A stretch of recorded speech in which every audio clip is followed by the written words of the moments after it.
Hey guys, welcome back to the Meat Cutting Academy. My name is Brian, and in today's episode we're going to be talking about New York strip steak. Now, it's come to my attention the last few days that there's a secret way some of these meat cutters, mainly chefs, are cutting these New Yorks. These chefs are basically mimicking tenderloin steaks, and they're calling those Manhattan steaks. So in this episode I'm going to show you two different ways of cutting a New York strip, and let's get into that right now. So, first things first, guys, if you've seen my videos, you know that I'm big on meat cutting safety. And first thing is wear your meat cutting glove. This happens to be a cloth cutting glove. I don't know what the cutting protection rating is on this, but you want to have some sort of cutting glove to protect your hands against pokes, stabs, cuts. You definitely don't want an accident like that. If you guys want story time, I'll do a future episode on how I lost my finger. So anyway, guys, let's get into cutting this meat. So here's a New York strip. And first thing we're going to want to do is trim this. There's a piece of connective tissue right here. It's like a, almost like, kind of like a tendon almost. We'll just call it connective tissue. So first thing you want to do is cut that out of there. So what I like to do is just start out behind it, kind of come up underneath and push right there. Don't have to do any fancy work to it. Right there is good. You got a little bit of meat loss on there, but makes cutting this a lot easier once you just cut that out and get out of the way. Next thing you want to do. Alright, next thing you want to do is cut this bad boy in half. And you want to go a good less than half, about a healthy third. So cut it right about there. Technically, I guess it would be about half. I was counting this. Once you trim that off, then it would be more like half. But you want to trim that in half, cut that in half. Now you're going to be left with a little bit of fat cap on here. You got a little bit of fat on the bottom. You got a little fat on the bottom, and I'm really not worried about that. I like fat, and we're actually not really going to trim too much of this off. We might trim a little bit of this top part off right here if you don't like that much fat. If you do like it, leave it on there, but we're definitely not trimming any more of this off. So what I like to do is just come in here, right?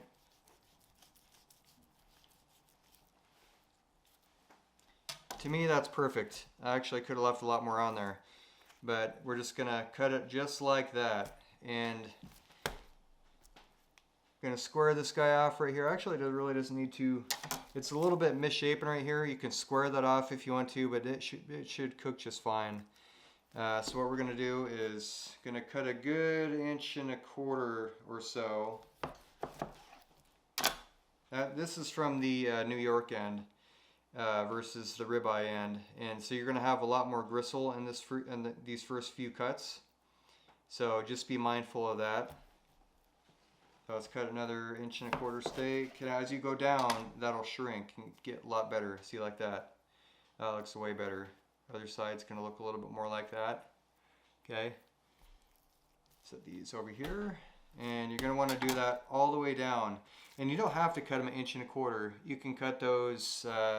You know, 1/2 inch if you want to, but the idea is you want the reason why restaurants are cutting them like that is because they want the nice thicker steaks and they want to cook those guys medium rare. And if you cut a thinner steak, it's really not gonna you're pretty much gonna cook it all the way through. So that's why they like to cut these guys as thick as they do. So a good 1.25 inches or so, roughly right in there. Okay,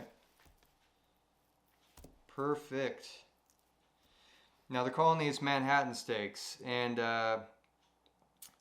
what they're doing that I'm not going to do is they're taking all this fat cap off of there. I like that on there because it adds flavor. This is a really nice looking piece, and you'll notice a little bit of gristle right up top of here. That's not going to hurt anything. I'd rather leave that on there and leave the fat on than to trim that off and lose that that fat that's going to render in the pan, and give this a lot more flavor. Now you will notice it does have marbling in here. That's going to add some flavor too, but I would never trim any of that fat or any of that off. You're just losing, cutting yourself short, pardon the pun. So I'd leave that on there. Now we'll get into the other piece here, and we're just going to cut that the exact same way. You can pre-trim this if you want to. I'm just going to trim it as we go.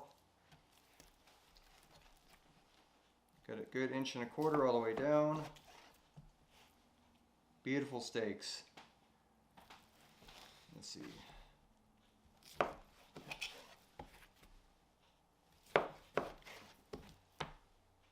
Nice steaks.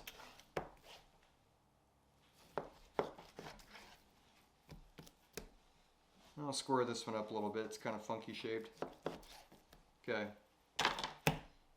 Now we got some really nice New York strips here. We're gonna trim the fat off of them.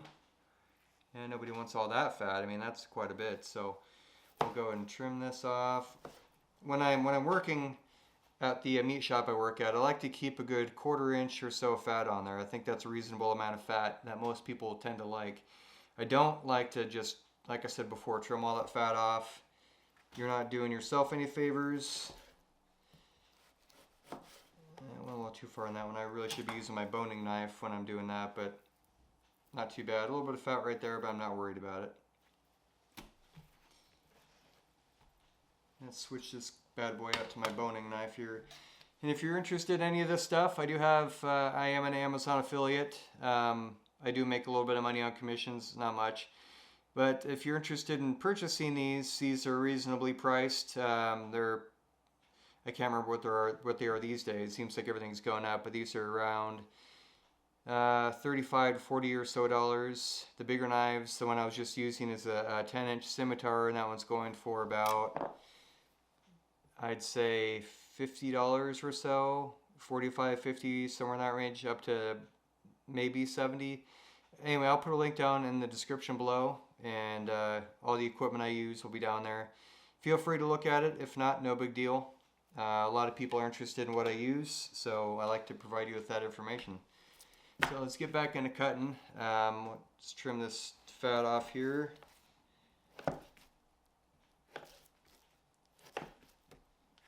Perfect. Like I said, I could have left a lot more fat on there. I'm just kind of trimming it how I usually trim it at work. Okay, like that. Got 3 more steaks here, and we'll get on to our regular New York strips, which obviously you guys know how to cut already. Should anyway.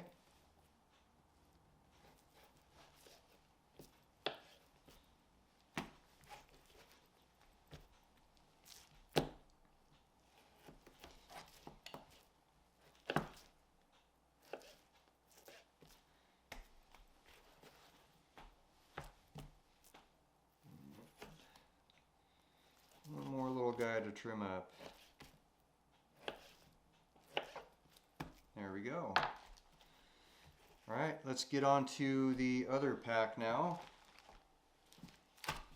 Now, I usually buy these over at Cash and Carry. I didn't this time. We picked these up a week or so ago, and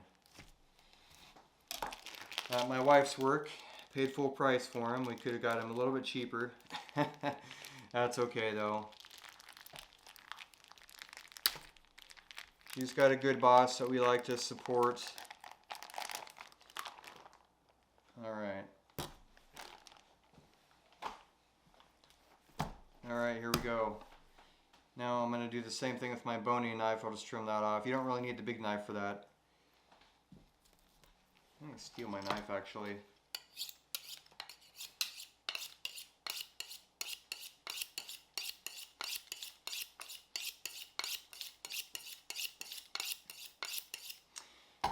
Forgot to mention, a little bit disorganized here. Forgot to mention in the first part of the video, the reason why they cut those in half for a Manhattan steak is because when you're buying these in a restaurant, Nobody wants to, you know, nobody is going to want an 1.25 inch thick cut steak like that right there. That's a good, probably a good 10 or so, maybe 12-ounce steak right there.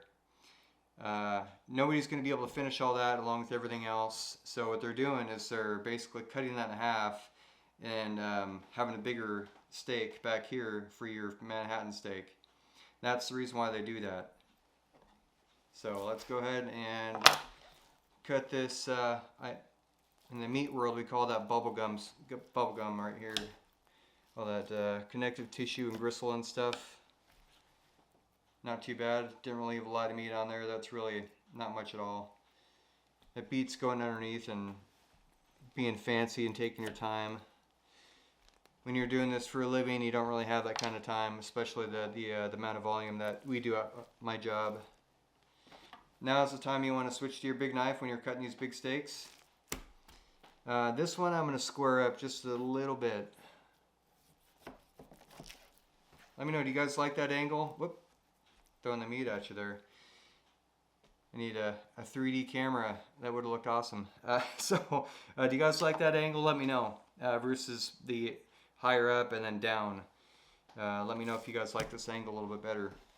So now we're going to get into our, I'm going to go ahead and cut these a good inch or so, just a tad bit thinner than I cut those Manhattan steaks. And these, again, are New York steaks. So they're not anything fancy, just regular New Yorks. That was a little bit thinner. That was like a 3/4 inch steak. Go a little bit thicker on that. And I could probably get a little bit thinner steaks. I'm going to go move these out of the way so you guys can see. About 1/2 inch on these guys. So I can get two more 1/2 inch steaks, or 3, I mean, out of this.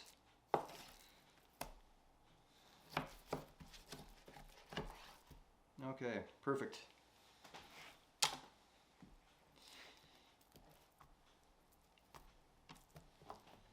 All right. Glove was all wet and now it's getting my shirt all wet. All right, so let's go ahead and trim the fat off of here a little bit, not all the way off. Look at that, isn't that gorgeous? Look at that bad boy. All right, now we got 1, 2, 3, 4, 5, 6 more to go. You guys, of course, don't have to stick around for that, but I appreciate if you do.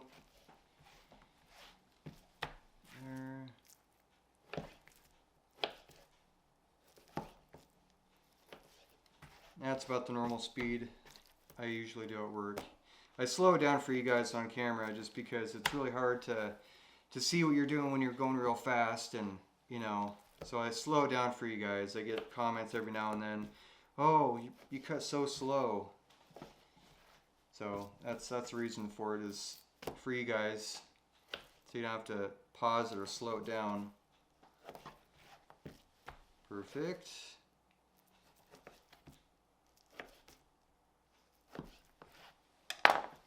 Awesome. These are a little bit thinner than I really prefer, but that's okay.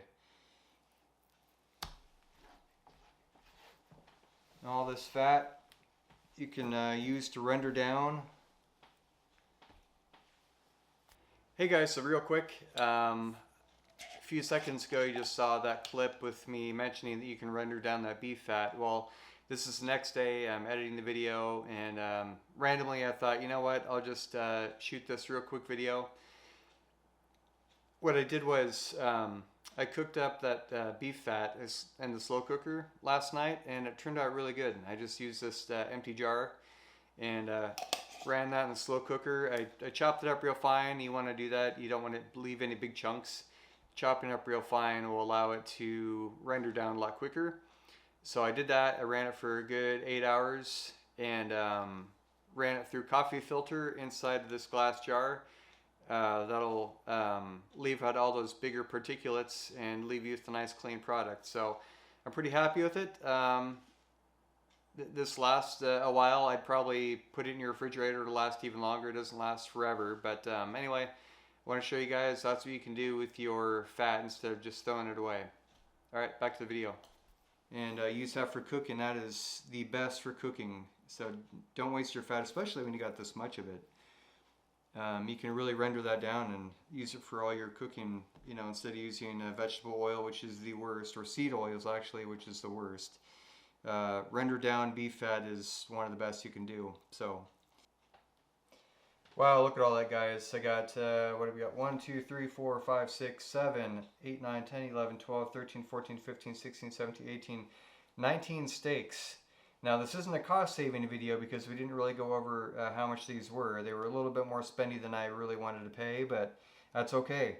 We got 19 really decent New York strip steaks here.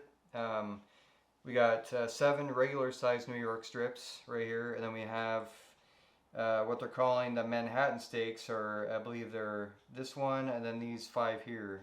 And these ones up here are not really considered Manhattan steaks because they're off of the lower portion of the New York strip. So they're just calling these Manhattans because if you cut that fat off of there, they're in the shape of a tenderloin steak. So